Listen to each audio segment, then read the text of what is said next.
Right, we're live. Thank you. Good evening, members, and welcome to this evening's meeting of the Planning Committee, which is being held remotely. We're recording the meeting, and the recording will be available on the Council's website following the meeting. The meeting is being streamed live on the Council's YouTube channel, and the link is provided on the Council's website.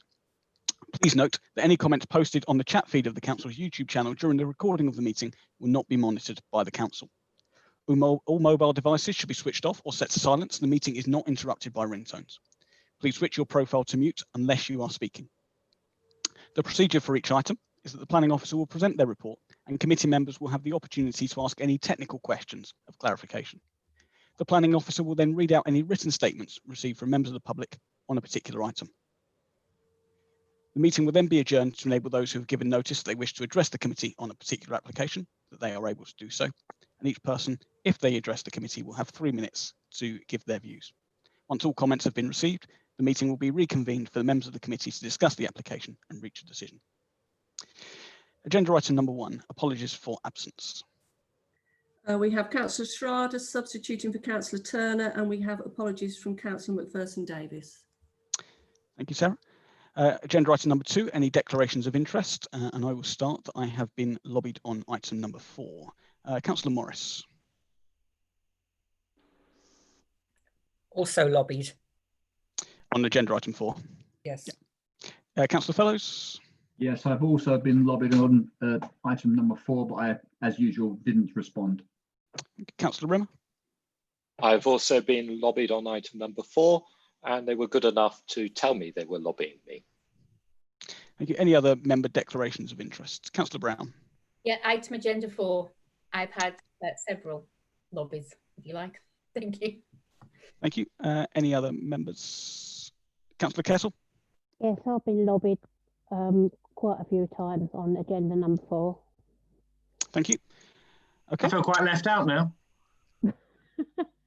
Just to confirm, Councillor Schrader, you're the only member that doesn't have any declarations of interest. Not a sausage. The minutes of the previous meeting. Do I have your permission to approve the minutes of the previous meeting? I will be voting in favour. Councillor Fellows? In favour. Councillor Morris? Abstain. Councillor Kettle? In favour. Councillor Rimmer? In favour. Councillor Schrader? Abstain. Councillor Brown? In favour. So with 5 votes in favour and 2 abstentions, the minutes are carried. We then go on to agenda item number 4, planning application number 20/00510/full, Sunnydean, Hofields Avenue in Whitford, which is on page 3 to 17 of your agenda. And I'll hand over to Mr. Spears.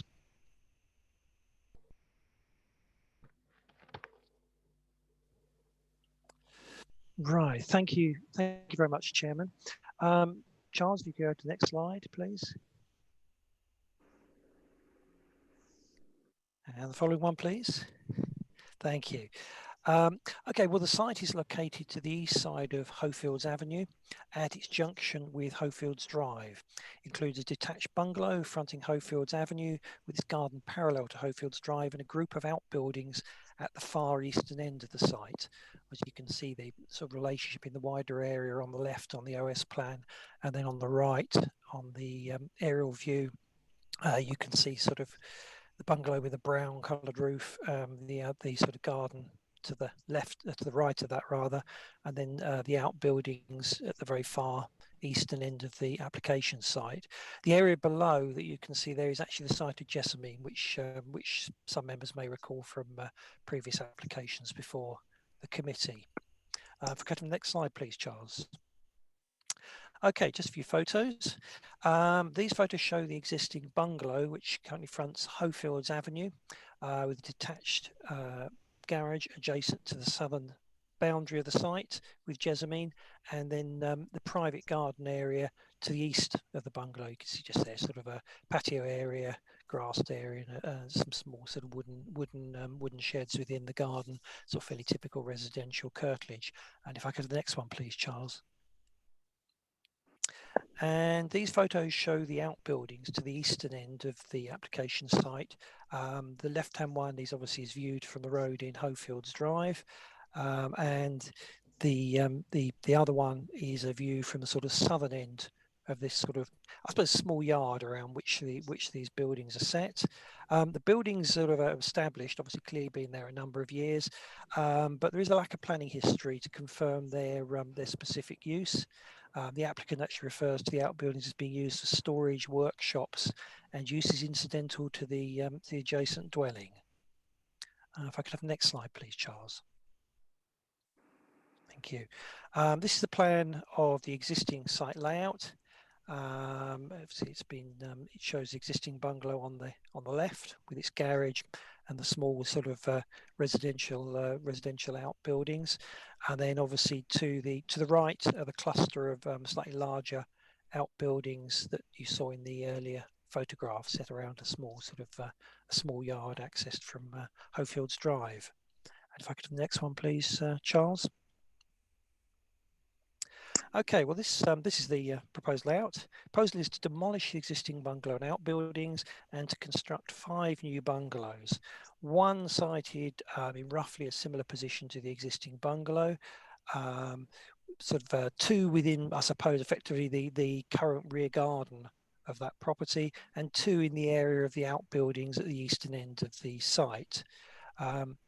2 bungalows would front onto Hofields Drive itself, so that's the one on the very left and the very right of the plan, with 2 set at right angles. Those are the sort of ones sort of in the center of the screen to the highway, and another towards the rear of the site behind the front building. As you can see from that, the one sort of roughly in the site of the existing dwelling at Sunnydean has its own access from Hofields Drive, 2 parking spaces. The others share a single sort of larger access and parking area, but again each have 2 sort of 2 allocated spaces with them. If you could move on to the next slide, please, Charles. This just shows you the sort of the street scene elevations. Post bungalows are fairly traditional design and material finishes with hipped roofs. And to say these street scene views of the site, the top one are from Hofields Drive. So there you can see the sort of the 2 properties that will be facing onto the highway, and the central one at right angle. And then the one below is looking from Hofields Avenue. Obviously, there are 2 more dwellings that you can't see in these frontage pictures behind the 2 on the left hand end of the top street scene. They're of the same design as the properties in front of them, which are visible from the highway. Excuse me. Next slide, please, Charles. So the location within the Greenbelt is central to planning consideration of the proposals, where new development will be regarded as inappropriate unless there are very special circumstances or it falls into an exception category as set out in the National Planning Policy Framework. These include the replacement of an existing building as long as it is in the same use and not materially larger, and the partial or complete redevelopment of previously developed land and buildings, provided that the new development does not have a greater impact on the openness of the Greenbelt than the existing development. In this instance, the proposals effectively fall into 2 parts, as you can see there from the plans. Apologies, it's slightly, I don't know, hopefully it's not off the edge of your screen, but on mine, the very far end of it falls slightly outside, where I've shown in red the existing buildings and the proposed buildings over the top of it. But obviously on the left hand end, you've got a new bungalow, which is going to be replacing the existing bungalow at Sunnydean. And then the other 4 bungalows, I suppose you'd effectively see as being a replacement for the outbuildings to the eastern end of the site. In terms of the replacement bungalow, it's proposed to replace the existing building of about 117 square metres with a new bungalow of 135 square metres. Although a small increase in floor area is proposed, the roof design will be hipped rather than gable-ended, with only a very small increase in the maximum height. And on balance, it's considered that the replacement bungalow would not result in a materially larger building and would meet the requirements of the NPPF exception policy. As regards the replacement of the outbuildings, without any planning history or evidence of their use, such as the lawful development certificate, plus the fact that they appear to lie beyond the residential curtilage, the weight to be given to them in terms of previously developed land is a little bit less clear than in most cases. I mean, quite often you'll have a some sort of commercial use that's been well established or is clearly sort of a part of the development. In any event, the proposal is to replace this group of relatively compact buildings of heights between 3 and 5 metres and floor area of 350 square metres, set around a small yard with sort of limited associated use. I mean, at the present time, as you saw from the photographs, there's sort of no external storage or activity particularly of any kind, with 4 bungalows of 450 square metres floor area set over a far wider area of the site. Obviously, you can see from that one there, the 2 of the bungalows obviously do stretch into the central section of the site as a whole. And it's considered that the proposed development would have a significantly greater impact on greenbelt openness than the existing buildings and therefore represent inappropriate development. In terms of design and layout of the proposals, albeit that the new bungalows themselves are actually of attractive sort of reasonable design, the proposals with only 2 bungalows fronting the highway and the other 3 set either at right angles or to the rear of the site with relatively small curtilages would be considered to be out of character in this quite semi-rural location, and also appearing as a cramped form of development, detrimental to visual amenity. The proposals do not raise planning objections in terms of residential amenity and impact on neighbours, nor parking or highway safety. And matters regarding drainage or habitat regulations could be dealt with by condition or agreement. Nonetheless, the proposals have been considered against relevant planning policies and guidance, and are considered to represent inappropriate development in the Greenbelt and to be of poor layout, detrimental to visual amenity. And it is recommended that planning permission is refused on these grounds. Thank you, Chairman.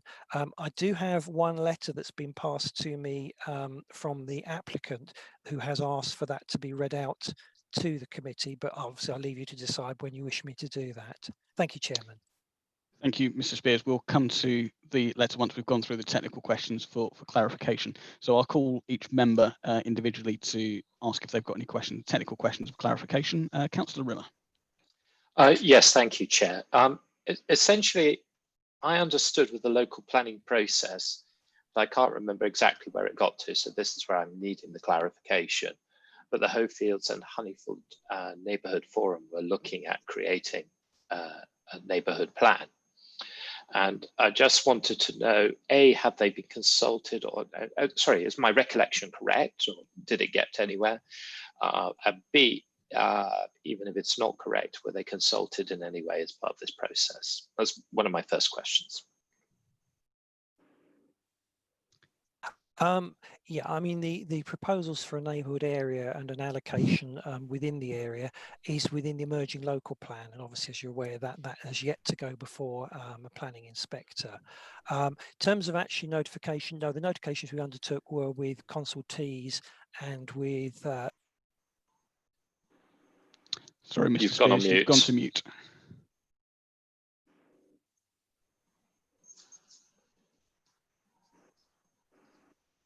Okay, can you hear me now? It's unstable. Mine's unstable tonight. Yeah. Ooh. Okay. How far had I got, or shall I repeat the lot? You talked about the local plan, and then you went on mute. Okay. Yeah. It's in the emerging local plan, which has yet to go before an inspector. For in terms of consultations, we didn't consult with a neighbourhood forum. We consulted with local residents and consultees. So, is this particular development within their plan? And I don't think it's got as far as to produce a plan as yet. Okay, thank you. In terms of the people looking to develop, obviously they've consulted with the council and with officers already on this. Have we given them any guidance on what we would have considered an acceptable application? And if we did, what was that guidance? What we have at the council is we have a system where we encourage people to make pre-application inquiries before making applications where they may not be so straightforward as others. In this case, yes, they did come to us for guidance first. I think there were probably two areas. We explained the planning policy background, that it's green belt, and the areas where you could look at potential exceptions. I think the two areas that we did point out to them obviously will be helpful if they could show to us the nature of the use of the existing buildings. And also we did raise some concerns at the number of units that they were proposing on the site and suggested reduction. Thank you. So if obviously there's this very green area in the middle between the bungalow and the outbuildings, I guess if they were coming forward with a proposal that had not built on that green area, we might have been more favourable to it. Is that what I'm hearing? Sorry, Stuart, you're on mute again. On mute again. Sorry, yeah, jumping on and off, I'm afraid. Apologies. Yeah, that would have been more in accordance with our officer guidance to them. Yes. Yeah, thank you. That's quite helpful. The other aspect is obviously about giving weight to other aspects that we're already aware of, and I think you can guess where I'm leading with this. With the Jessamine development, obviously bordering with that, we know that isn't pristine greenbelt, and in terms of openness to that particular part, it's not exactly an amenity for the residents of this area. Is that something we should be giving weight to? Well, each of the applications on each of the sites has to be looked at on its own merits in relation to the policies. So they're all slightly different. I mean, both sites had an existing bungalow that was to be replaced on them. They both have outbuildings. In the case of Jessamine, obviously, they were outbuildings that benefited from an established use, as I think it's greyhound kennels. There are also the large areas of hard standing.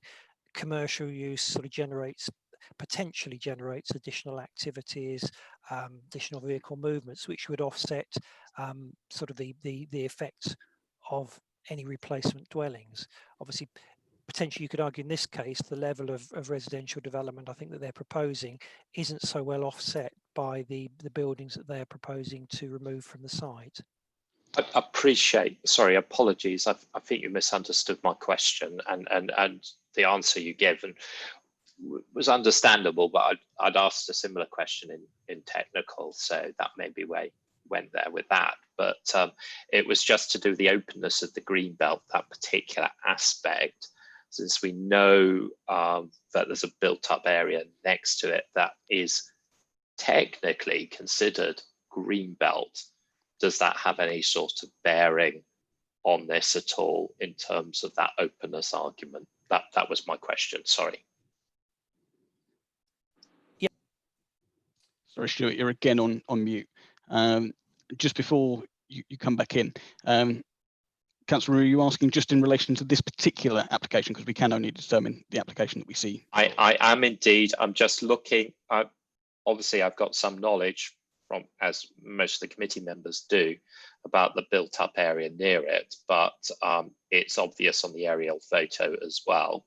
I'm just asking, in the sense of that definition of openness, if there's an area that's technically defined as greenbelt, but we actually can see that it is, actually we know, or we can see that it is not pristine greenbelt, but it is actually, we've got an area of hardcover there, we've got built up areas there as well. Is that something that we can take into account when we're weighing up the openness of the greenbelt or not? No, because obviously it is all greenbelt, and what you have to look at in each case is whether the proposals have a greater impact on the openness of the greenbelt in relation to the site of the application. So in effect, sorry, this is my very last question. Apologies, Chairman, and thank you for indulging me. So in effect, even though what we could see with our eyes, it is technically greenbelt, and we just have to consider it as greenbelt. Yeah, it's greenbelt. I mean, the policies and guidance don't make any sort of differentiation between different types of greenbelt. Obviously, you have the sort of the various exceptions to development within the greenbelt, and obviously in certain respects, such as sort of the reuse of previously developed land, that's a factor you have to bear in mind. But any redevelopment has to be related to the existing development on that particular application site. Thank you. Thank you, Councillor Rimmer. Councillor Schrader. Thank you, Chairman. Mr. Spears, did we have a picture of a better picture of the outbuildings? Just wonder if you could flick back to it for a second. Because oh, you can't see where I'm pointing, but the picture on the right, so that's what they're calling the outbuildings, which are used for storage and whatnot. Is that right? Am I looking at that right? And then that's presumably the rear of Sunnydean.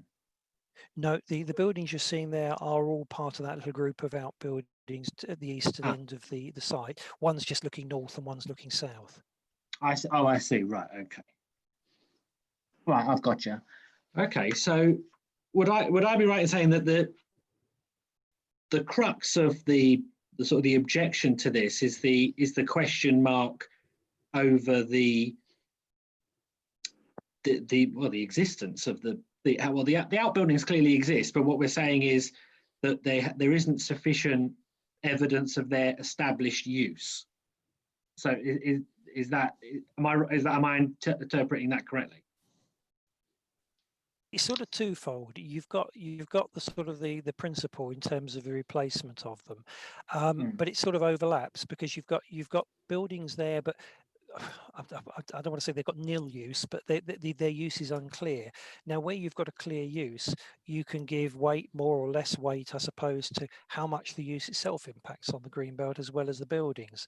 Now, obviously, in this case, we're a bit unclear. It says, I think the applicant has said, well, as far as they're aware, they don't know the history prior to moving to the site. They've used it for sort of workshop, but sort of ancillary to the house, residential storage, and have also allowed a couple of neighbours to use it sort of free gratis as well within the site. So its use is fairly limited. There's no commercial use or anything of that nature, which you might give weight to, as I said, when you're comparing it to the proposed new development. The new development effectively is for 4 bungalows at this end of the site to replace those buildings.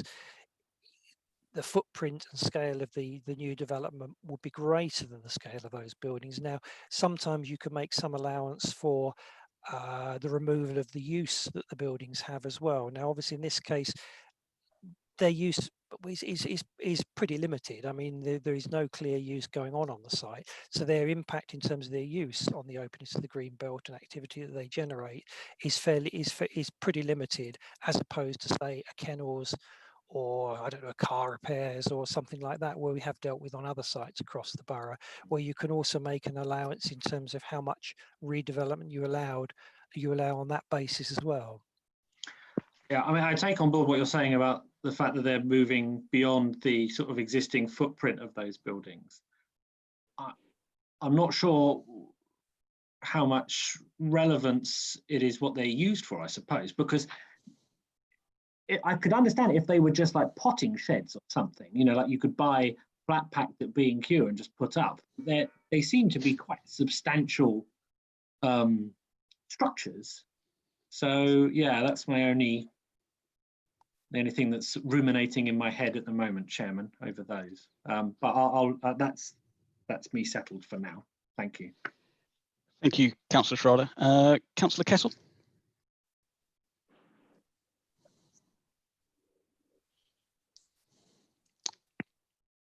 Councillor Kessel, any technical questions of clarification? Oh, sorry, I was on mute. No, I don't have any technical questions at this time. Thank you. Councillor Morris. Yeah, could I ask you, Mr. Chairman, the reason for bringing this to the committee? Yep.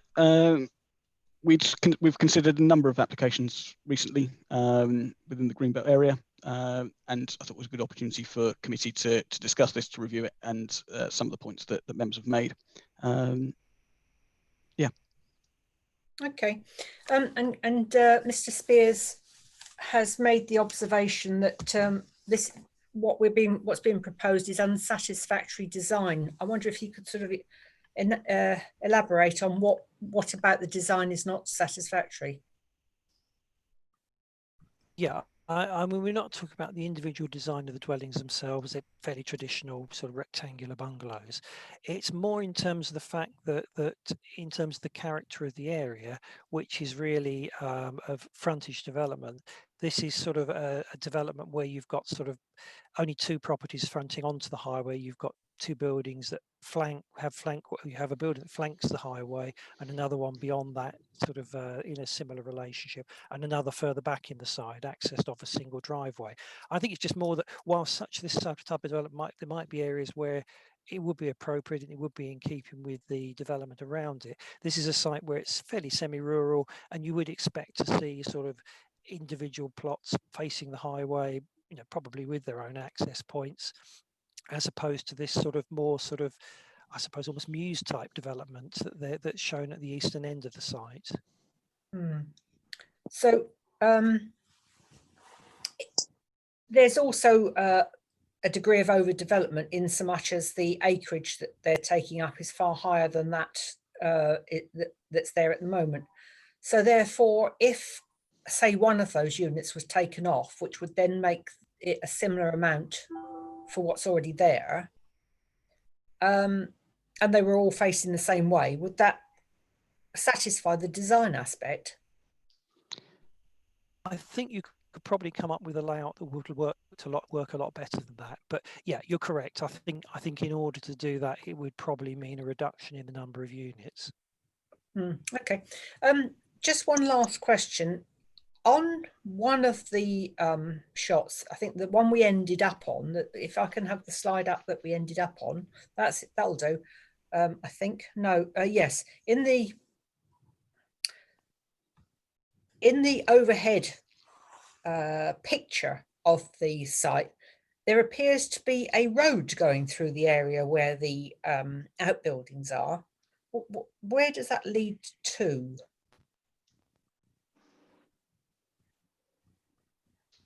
Apologies, my sort of my screen sharing seems to have become very small at the moment, and I can only just about see it on the screen.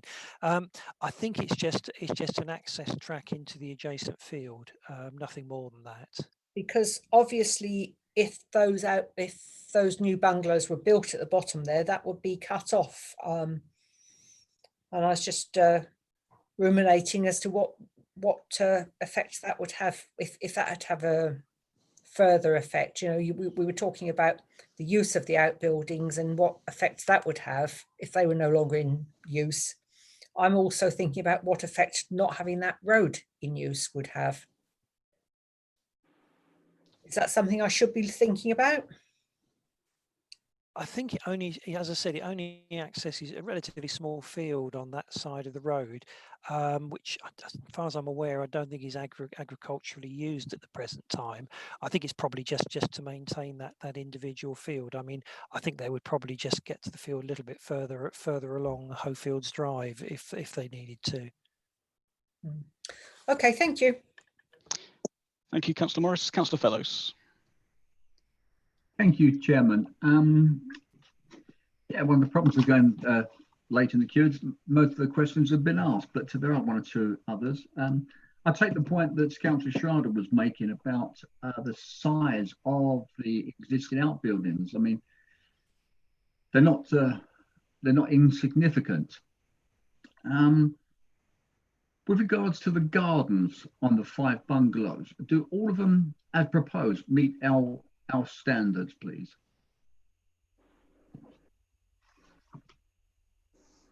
Yeah, we're now looking at the Essex Design Guide, obviously, for this type of development. they're certainly significantly smaller than the gardens of properties around them, but they are at the minimum end, but they do meet the requirements that would be needed. I mean, obviously, for residential amenity point of view, yes, they provide that minimum area that would be needed. Obviously, it does raise other issues in terms of whether the layout appears cramped and out of character in the area. Okay, thank you for that one. And I know that all bungalows have 2 garages. Did I pick up on that? No garages, just parking spaces. Oh, Each of them parking is spaces. two parking spaces, yeah. Okay, so but there's not likely to be parking out on the road then, because I think that's quite a narrow road. Okay. It would meet the standards anyway, yeah. Fine. All right. Thank you very much for that. The point that you made about some of the bungalows front the road and some are sideways on, that in itself doesn't give me any heartburn, because if you drive around the borough, you get that type of mixed view of existing property.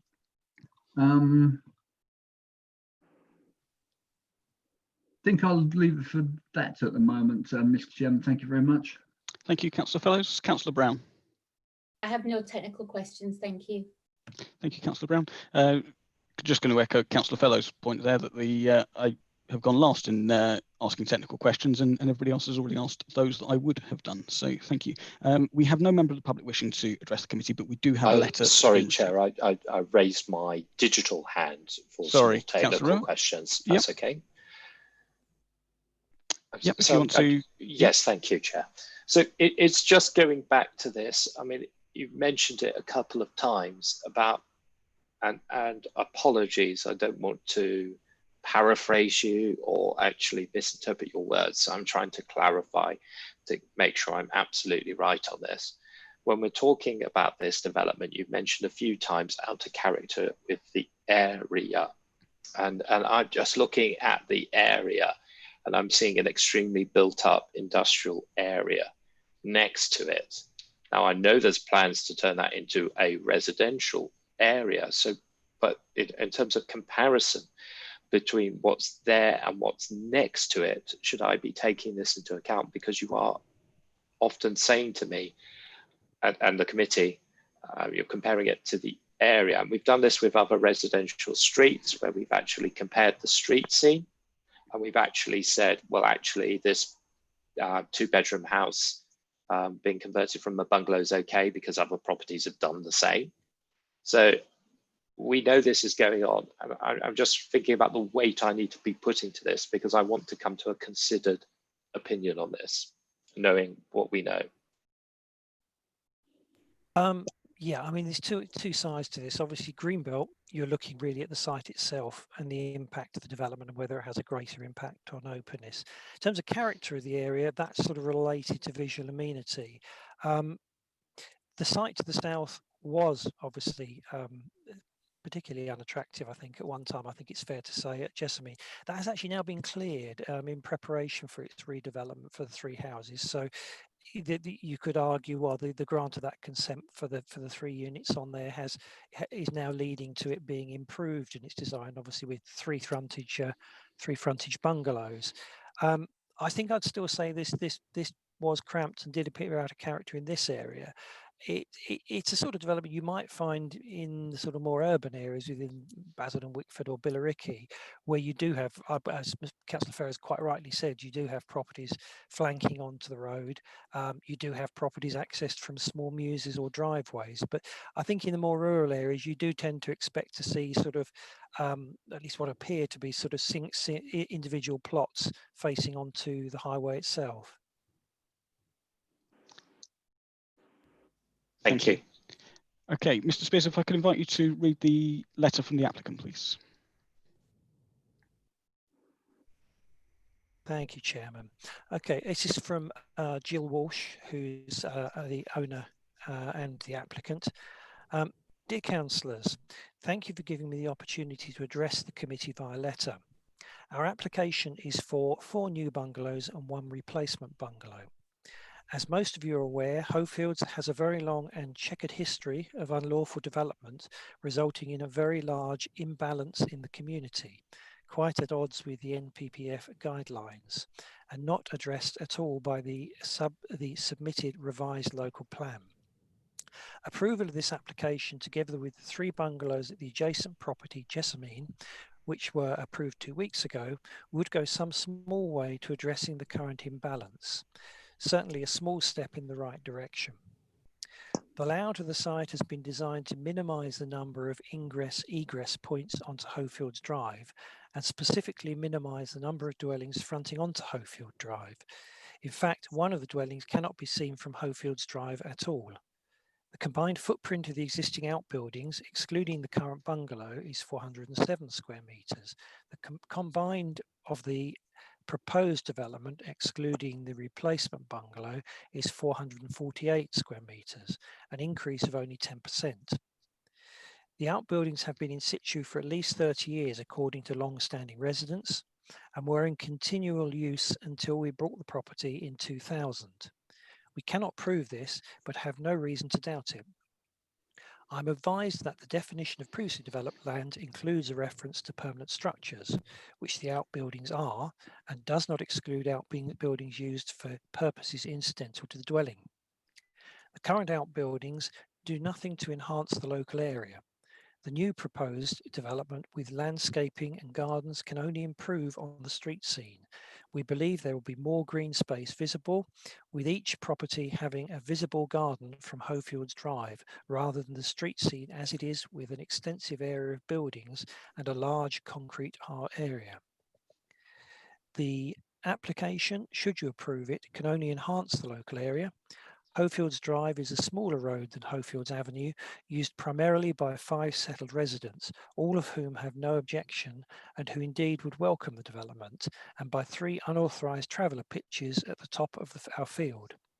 Our 4.5 acre field adjacent to the proposed development will remain as such, a green open space, the only large green untouched space left in the locale. Thank you for giving me the opportunity to address the committee. Yours sincerely, Jill Walsh. Thank you, Mr. Spears. We'll now go and I'll call each member individually to share their own views on the application. Councillor Schrader.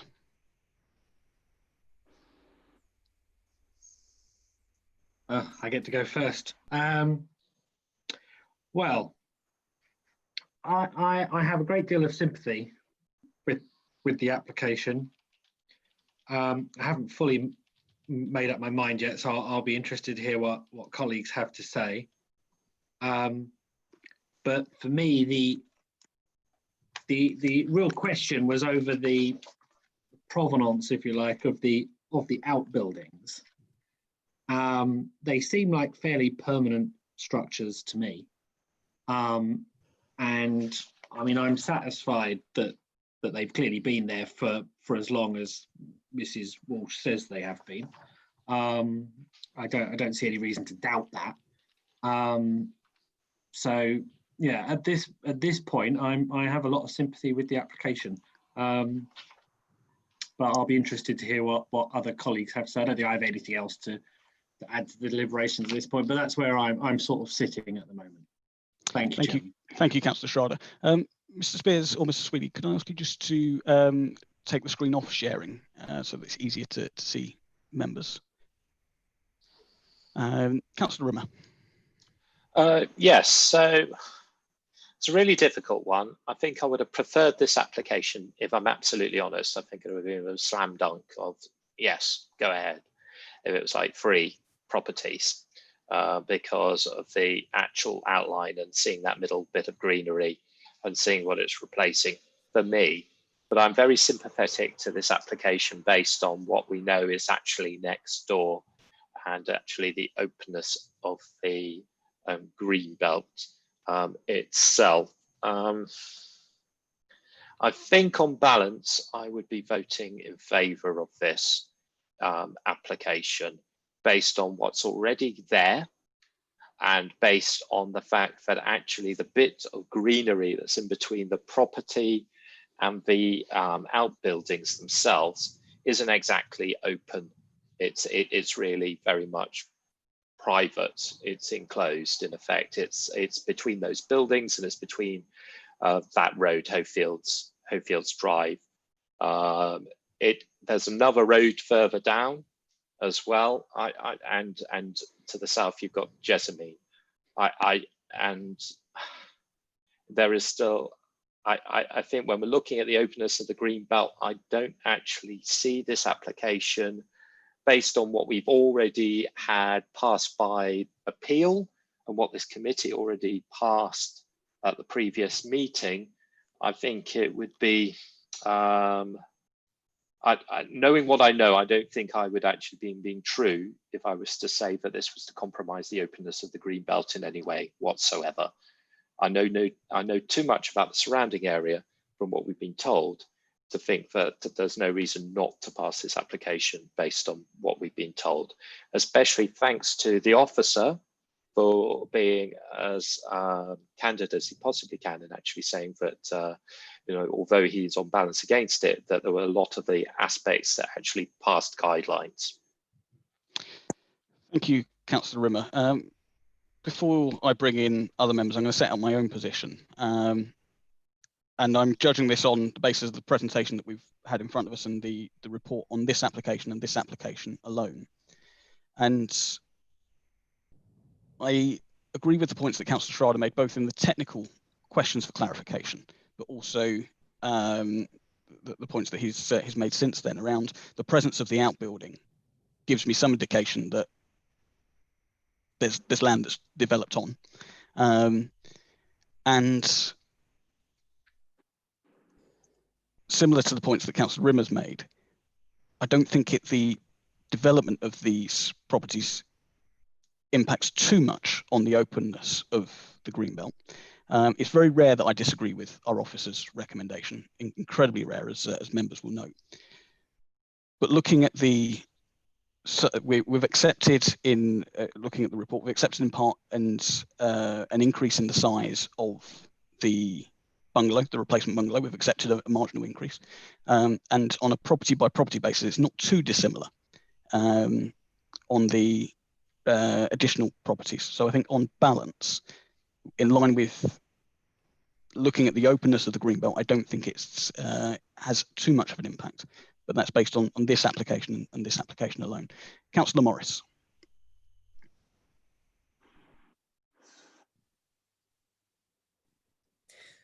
Yeah, I mean, I have got no objection to replacing the outbuildings. I mean, as Councillor Schrader said, they're outbuildings, we can see them. What seems to be the main sticking point for me is the fact that the new buildings take up so much more space than the existing buildings. But I wonder if Mr. Spears can just clarify why the letter seems to indicate different figures to the ones that are in the report. In the report, it says that the existing combined floor area is 350 square metres and the new cumulative floor area will be 450, whereas I think the applicant indicated the increase would only be about 10%. Because that's my main sticking point with this. I see no real reason whatsoever for not replacing the outbuildings. I'm not particularly, I don't particularly agree with the officer about it being bad visual amenity because of the orientation of the buildings either. But it does seem to be what one might call a degree of overdevelopment. So, Mr. Spears, could you, sorry, Councillor Morris, no, that's fine, I finished. Yeah, Mr. Spears, could you just clarify the what's the contents of the report on the size of the development and the applicant's letter?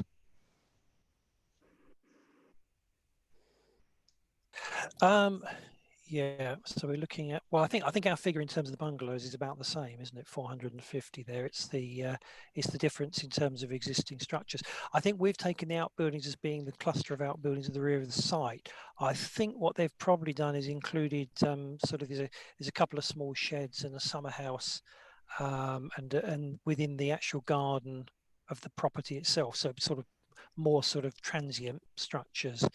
So I think they've probably included those in the figures.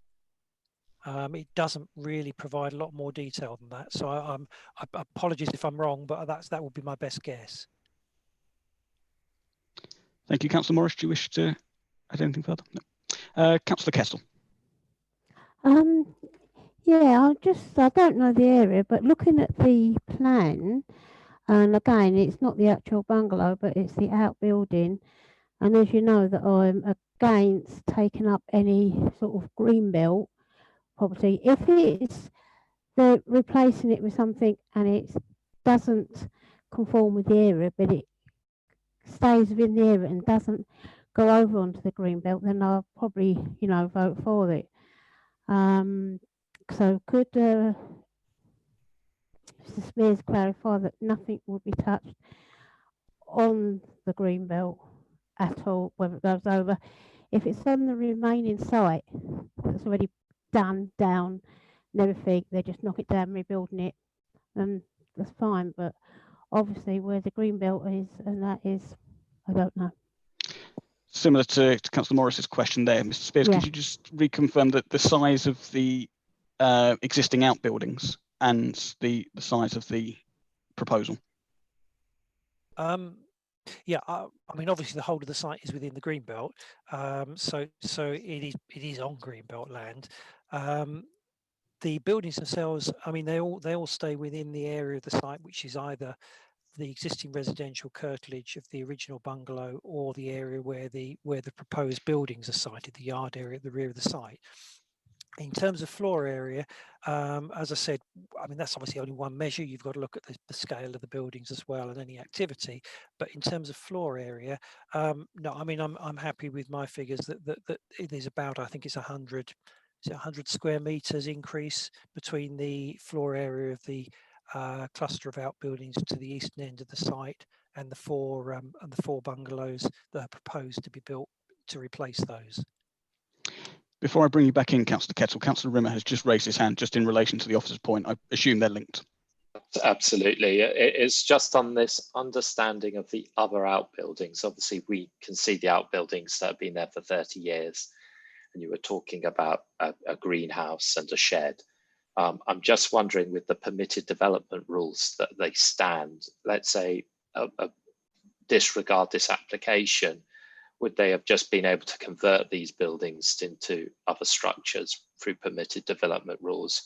Is that something we should be considering?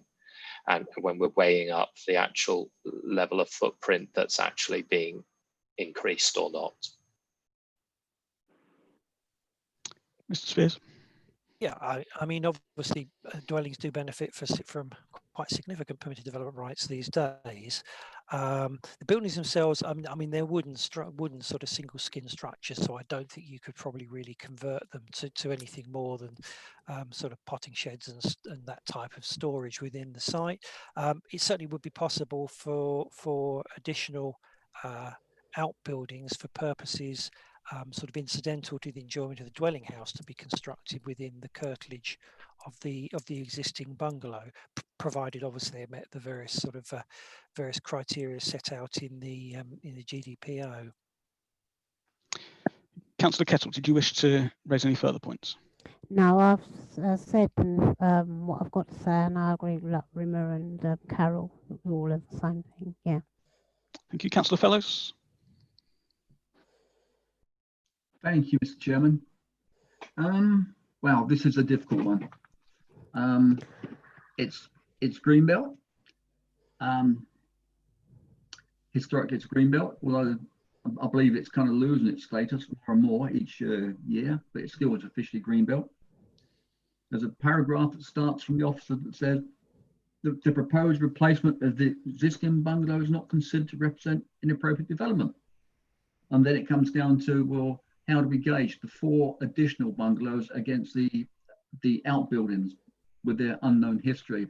And like other members have said, I believe that those outbuildings, they just show, that they are substantial by their size and they've been there long standing. I'm also minded that 2 weeks ago, I think the adjacent plot, we passed an application that was very similar in nature. and that was one that I was probably not. Well, I think I voted against it. I'm not sure, but so You abstained. did I? Thank you, thank you very much. I thought that might have been the case. I certainly wasn't comfortable with that one. Like I'm still not made my mind up with this one. I've got to do it pretty rapidly. But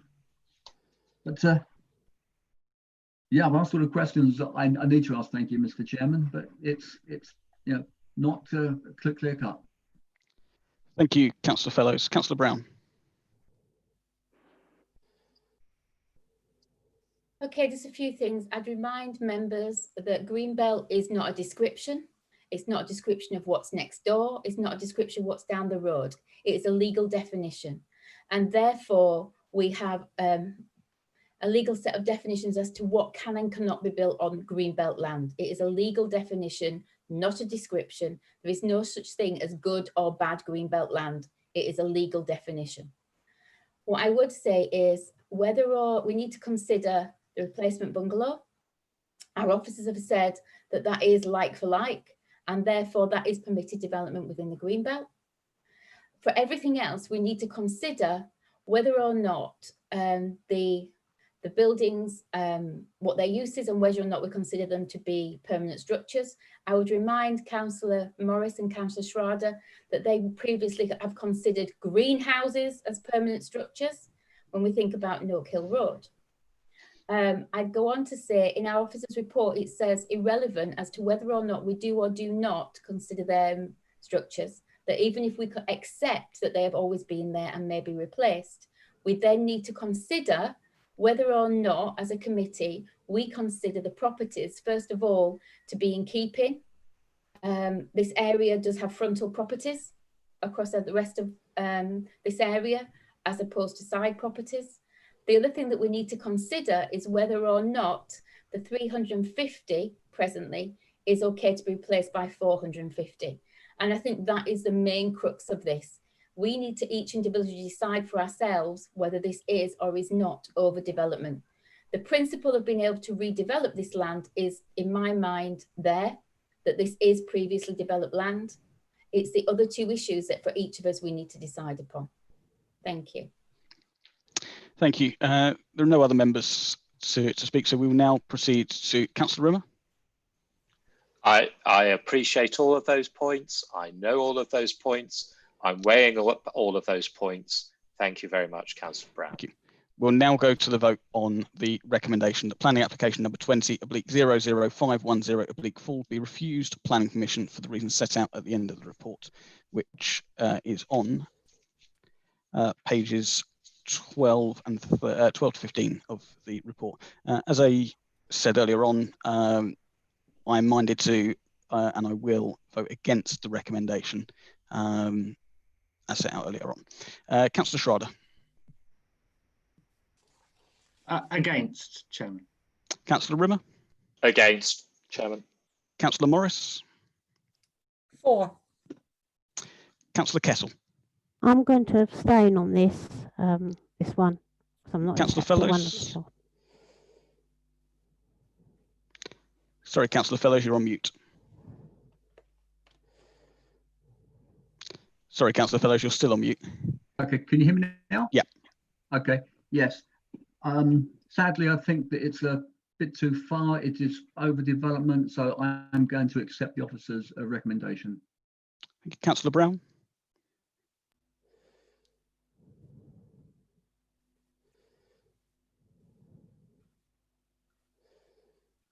Councillor Brown.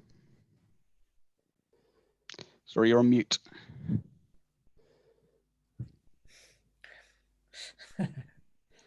I think she's trying. Can make out the word, I'm trying. I can't see, unfortunately, Councillor Brown. How about semaphore? Yeah, Okay. Perfect. I can now hear you. Sorry, abstain. Thank you. So with 3 votes in favour, 2 abstentions and with 2 votes in favour, 2 abstentions and 3 votes against, the recommendation is lost. Now, in accordance with our protocol tonight, we provide a reason why we are voting against why the committee has voted against the recommendations from officers, and then the conditions subject to this application will be brought forward to a future meeting. Is that right? Sorry, I thought we just brought forward the conditions. No. Basically, so can I just what you have to do is that because you've overturned the decision, we now require a reason for approval. Otherwise, we will get ourselves into you'll get yourselves into a legal wrangle over the decision. So what you need to come up with now is a reason for approval, and then we will bring back to committee in 2 weeks' time the conditions, because obviously that, as in the protocol, we set that out. But we need to agree tonight the reasons for approval, and that's just a statement that why the planning commission should be granted, because that then carries forward on the decision that you have now taken. Is that acceptable? Well, yeah. Councillor Rimmer. Yes, my reasons for approval are that I'm satisfied that the outbuildings being replaced by the new buildings are actually not going to be affecting the openness of the green belt in that particular area.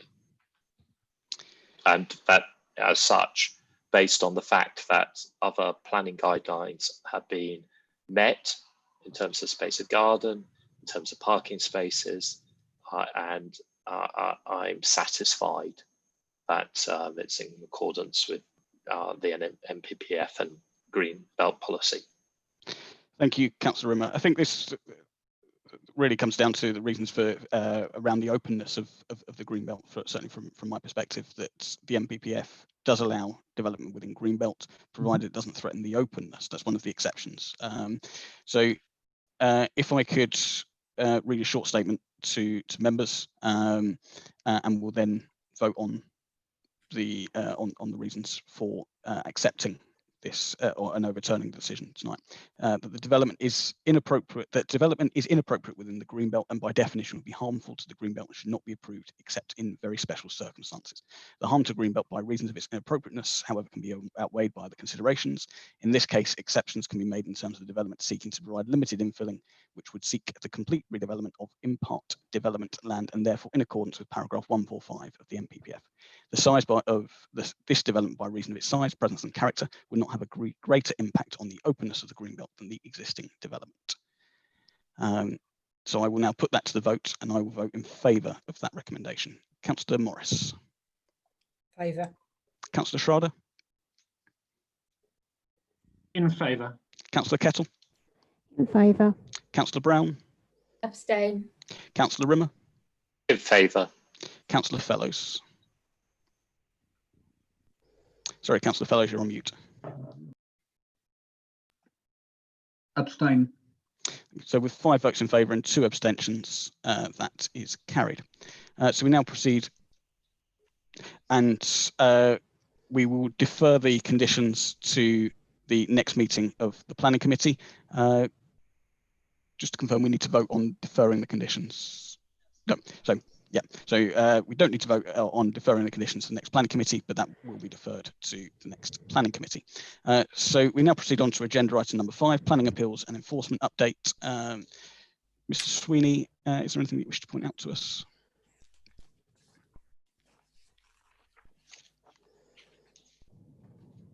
Sorry, Chair. No, this is just a report for members to note. If they have any queries, then they're welcome to contact me. Thank you. I'll do a show of hands on the screen if anybody wishes to address the committee on this, but otherwise there is no member that wishes to ask questions. So thank you all for your attendance at the meeting tonight. I wish you all a safe. Sorry, can I? One quick, very final point, Councillor Rimmer. Yep. Quick short vote of thanks to the chairman who's departing of Planning Committee from the other members of committee. Yeah. Thank you very much, Councillor Rimmer. Thank you to all members for your work, and particular thanks to the officers for all their hard work during this period as well. Enjoy the rest of your evening. Thank you. Cheers. Bye-bye. Bye. Bye. Thank you. Bye-bye.